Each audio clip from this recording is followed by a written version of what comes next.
ഇന്ന് നമുക്ക് കപ്പയും ചിക്കൻ കറി ഉണ്ടാക്കുന്ന വിശേഷം കണ്ടാലോ. ഇന്ന് ഞങ്ങളുടെ അമ്മാമ്മയുടെ 33ാമത്തെ ആണ്ടാട്ടോ, അതുകൊണ്ടാണേ. അപ്പൊ ഞാനും അമ്മയും കൂടെ ഇങ്ങനെ അടുക്കളയിരുന്ന് ഓരോ കഥ പറയുന്നുണ്ട്. ഇതിനിടയ്ക്ക് അമ്മേനെ സഹായിക്കുന്ന പോലെ ഞാൻ അവിടെ ഇരുന്ന് അഭിനയിക്കുന്നുണ്ട്. അമ്മയാണ് പണിയൊക്കെ എടുക്കുന്നത്. ഇതിനിടയ്ക്ക് പപ്പയും വന്നിരുന്നു. ഇതെല്ലാം കഴിഞ്ഞ് കുറച്ച് പച്ചക്കറി അരിയുണ്ട്, അതെങ്കിലും ഞാൻ അരിയാന്ന് വെച്ചിരുന്നപ്പോൾ പപ്പ സമ്മതിച്ചില്ല. നേരെ പപ്പ കൊണ്ടുപോയി.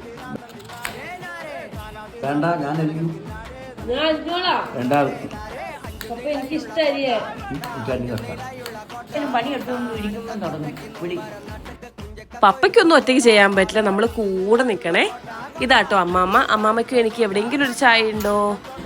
അപ്പൊ അടുക്കളയിരുന്ന് അമ്മേനെ പണിയെടുപ്പിക്കുന്നില്ല എന്ന് പറഞ്ഞ് അമ്മേനെ ഓടിച്ചു വിട്ടിട്ട് അമ്മ തിരിച്ച് എൻ്റെ അടുത്ത് തന്നെ വന്നിട്ട് എന്നോട് വഴക്കുണ്ടാക്കുകയാണേ. ഇതിനിടയ്ക്ക് പപ്പ കുറച്ച് സംഭാരം കൊണ്ടുവന്നിട്ടുണ്ടായിരുന്നു. അപ്പൊ ഞാനും മെല്ലും കൂടെ സംഭാരം കഴിച്ചേ.